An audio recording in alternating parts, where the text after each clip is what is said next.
Hi everybody, this is Michael Hildebrand and I'm your host on the Sleeptrust podcast, where I'm talking about how to gain back trust in your ability to have a superb sleep again. In this episode of the Sleeptrust podcast, we are going to talk about sleep anxiety. And for those of you who might not be familiar with the term, sleep anxiety is the state where we're not able to fall asleep because we're afraid that we will not be able to fall asleep. So it's kind of this self-perpetuating cycle. And today I'm going to walk you through a couple of hands-on tools that will let you leave sleep anxiety once and forever. To do so, let's have a look at the model that we're going to use here today. It's the UCA model, and it's nothing else than a pyramid. You can imagine it to be a pyramid with 3 layers. And the bottom layer is the U, it's understand. So we want to understand what's going on. To move to the next level, the middle layer of the pyramid is the C, choose. We want to choose a tool that's appropriate for us. And then we want to move to the top level of the pyramid, which is A. We want to have this new habit, the new tools to run on autopilot, right? A for autopilot. So understand, then choose, then let these things run on autopilot. And that's what we're going to have a look at today. So let's move into the understanding level right away. And so what's going on when we're suffering sleep anxiety? Essentially, the story of sleep anxiety is kind of similar, and I'm sure if you're having problems with your sleep right now, you've probably experienced it at one point or another. So the story goes something like this. We have a few bad nights of sleep, and at some point we know our days, if we don't get the right amount of sleep, just don't look that good, right? We know the pain. So we're kind of tired. We don't feel good. Our mood gets a hit. And it's just hard to survive the next day, not even to say to thrive. So we're kind of in survival mode, right? Now, when we go to bed, there's kind of this fear because now we know the consequences, right? And we're kind of afraid if we don't get the amount of sleep that we need, the quality of sleep that we need, we're going to suffer the next day, right? And that kind of puts up a lot of pressure onto our bedtime situation. What happens technically is that our brains have a part inside, which is the amygdala. And the amygdala lights up because we're now feeling stressed. And the amygdala is responsible for our fight or flight mode. So now we're lying in bed, and essentially like what happens here is the exact same thing as if we were running through the jungle and there's some kind of a threat coming against us, right? Our brains don't differentiate between a physical threat waiting for us or like this threat that we build up in our brains on our own. The amygdala lights up, we're in fight or flight mode, and that's kind of a very bad thing when we're in this bedtime scenario, right? So now we want to relax, we need to relax to let sleep take care of itself. And on the opposite side, like on our brains, like things are firing up our body because we're feeling that we're threatened. So that just doesn't work good. Now that we understand what's going on, let's move to the next level. So what can we do against it? And there are a couple of things that are majorly important, and some of them are very, I'd say, sound too simple to be true. But, my question for you as always is, are you doing these? Are you practicing these things? And if yes, and they're not working, reach out to me. Drop me an email, hello@Sleeptrust, and we can see what we can add on top of that, something that might be more relatable to yourself. But things that I'm going to share here are going to work for at least 80% of you. So we're always using the Pareto principle. Keep it simple, do the most effective things. And only if and once you have tried these things, move on to some kind of special tips or tools or techniques. So number 1, you want to go to bed with intention to rest, not to sleep. Whatever we do, that's a preconditioned state. We never want to try to sleep. Once you hear that voice, and you cannot control what your brain comes up with, these little voices, right? Oh, you need to sleep. You guide that and say, no, I'm not here to sleep. I'm here to have a rest. We want to take away the pressure, right? I'm here to rest. I had a long, hard day. I deserve to rest. It's 100% in your control. And that's what we're focusing on, things that are in our control, right? Sleep is not. It's an unconscious process. It's not in our control, but you deserve to rest. It's 100% your control. So once you hear that little nagging voice, like saying, oh yeah, I want to sleep, I need to sleep, just cast it away as a sin and say, no, I'm here to rest. Close your eyes. So that's it. Number one, that's a preconditioned state. Number two, let's check in on the tools that we can use. Now, if we do not want to give in to that voice that tells us that we need to sleep, we need to hand over something else to our brains, because our brains are not there to silence. They don't do so. We can wish, we can hope, we can beg, we can cry for it, but it's not going to happen. Our brains are active. So what will we give them? What will we feed our brains with? We can direct those thoughts. And number one, a very simple yet powerful tool, and scientifically backed powerful, is gratitude. Like, once you're in bed, engage in grateful thoughts, thankful thoughts. So powerful. Like, there's science that says if you do a gratitude exercise for only a few minutes every day, after 2 weeks, you will feel 25% happier. Imagine that, 25% happier. If people could buy a pill that will make them 25% happier, you would be rich, literally. So 25% happier, you're going to do 33% more exercise, and you will, on average, sleep 30 minutes more. So, gratitude.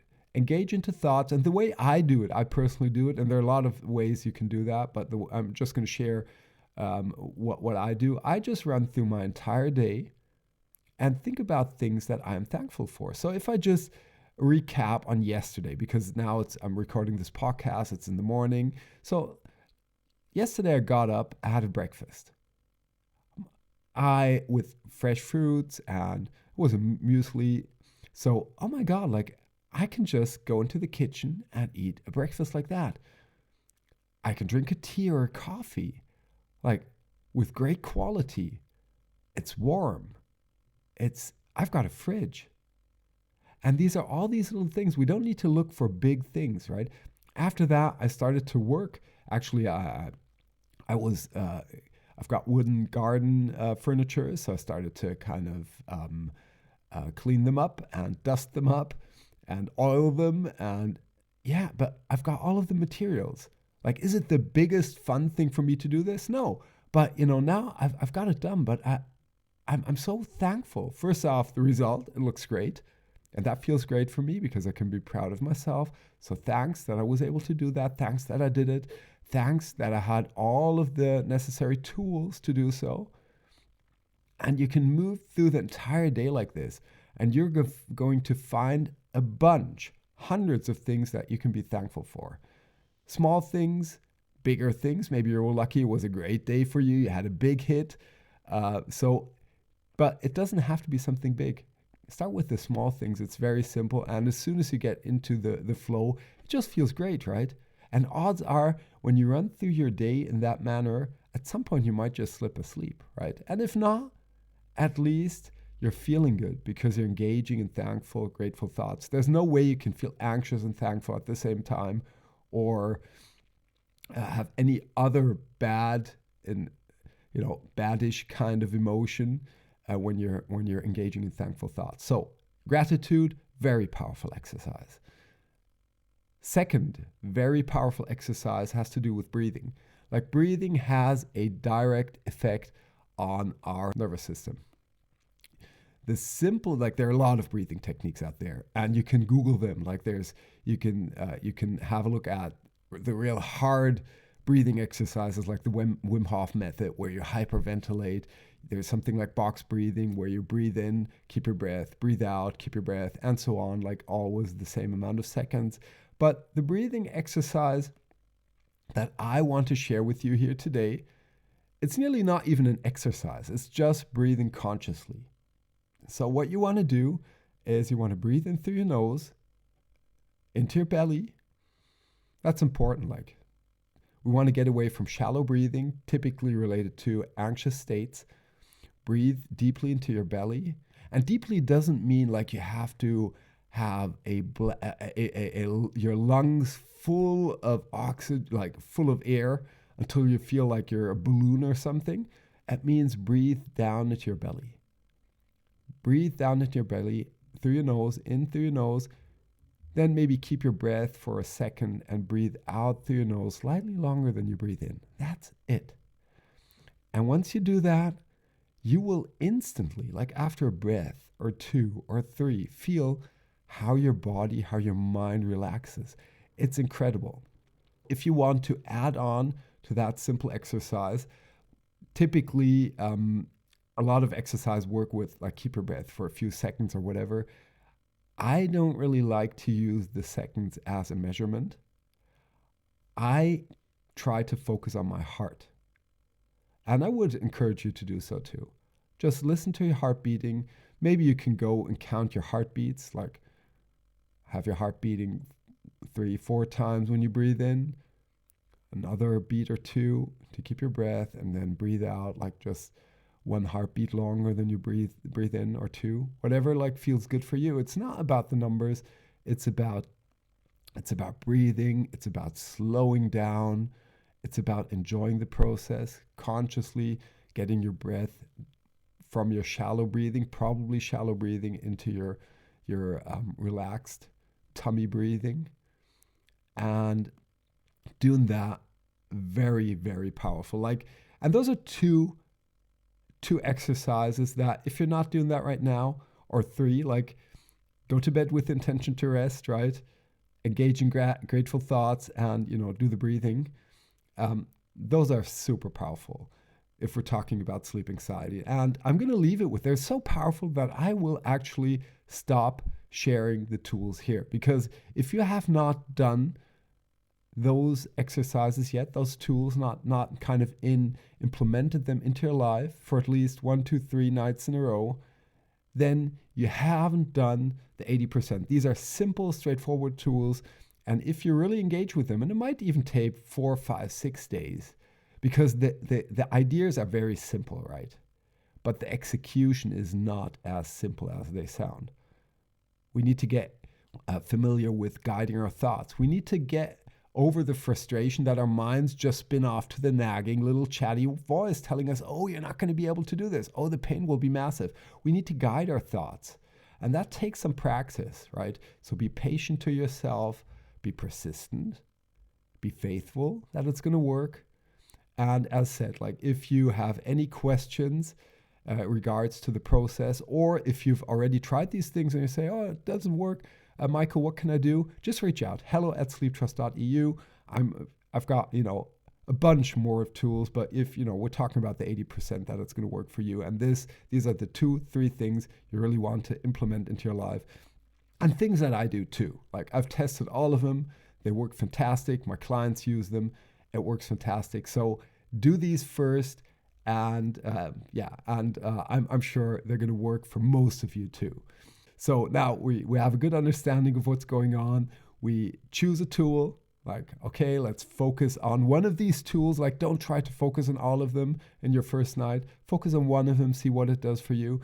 And then we're going to move on, because once we have something that works for us, we're going to move to the top layer of the pyramid, which is to bring them to run on autopilot, right? And to do so, there are just a few things you need to get in place. And then a lot of, literally what we're talking about here is to create a habit, right? And number one, habits are about repetition. That's just a core truth. No new habit without repetition. Typically, you want to have somewhere between 30 and 300 until it's running completely on autopilot. So that means when something runs completely on autopilot, it just feels unfamiliar if you don't do it anymore. Imagine how cool is that? Let's say you did it 60 times and now you go to bed and unconsciously you're automatically doing the things you need to do to fall asleep without thinking about it. Like you hit the bed and you're automatically engaging in thankful thoughts. You're automatically saying to yourself, oh, I just want to have rest. Oh my God, it feels so great to lie in my bed. I don't care about sleep. I just want to rest. This is fantastic. So imagine how cool that will be. And to hit this, we need to create a habit. As said, number one, repetition is the master of this game. So we just need to repeat our habits over and over. And then there are a couple of things, and there have been a lot of great books about habits. Like, we can't run through everything here. Atomic Habits from James Clear, probably the most famous one, and probably one of the best too. Mini Habits, and so on and so forth. There are like tons of great books around habits. But what it all boils down to is we want to have a trigger, meaning we want to have something that reminds us of what we want to do. So you might want to have something lying on your bed or a nighttime desk that reminds you that it's time for your gratitude exercise or something. You want to have ease or friction, so you want to make it very easy to perform that habit. And what that means for you, you need to figure out, but it's like ease and friction. You want to make it easier to perform the new habit, and put friction if there's something that you can do to make it harder to engage in the old habit. And then you want to perform the thing. We need to get that bring that repetition. And you can do that actually, and that's maybe a pro tip here. You can run through the exercise in your mind. Our brains literally hardly differentiate between things that we actually really do and things that we only imagine to do. Now, when we're talking about gratitude exercises, this is something that we're only doing in our minds anyway, but this is also true for physical activity. It's enough to nearly enough to think about the things to give our brains the feeling that we're already doing this. So you can count this into your repetition. So you can actually sit down in the morning and think about how your bedtime routine will look like. And if you run through that realistically in your mind, you can count it as one repetition and you're already building your habit. And number 4 is to celebrate your wins. So once you did it, don't forget to celebrate.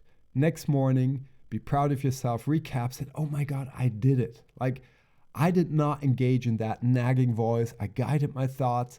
No matter if it was a full success or only like a half success, celebrate yourself. Celebration, super important. So that's kind of the cycle of habits. And to give you a little bit more context around where this relates to the sleep map, which is the 9-step process that I use to help people like you to improve their sleep quality. Most of the things that we talked about here today are related to step number 4, which is all around sleep, right? Sleep tips, sleep tools, but also step number 3, where we're talking about our mindset, big topic, especially here when we're talking about sleep anxiety. And step number 7, where I exclusively teach how to create habits in a very effectful, idiosyncratic way. So if you are interested to get more information on how you can really set up a system that will help you to improve your sleep quality, definitely check out sleeptrust.eu.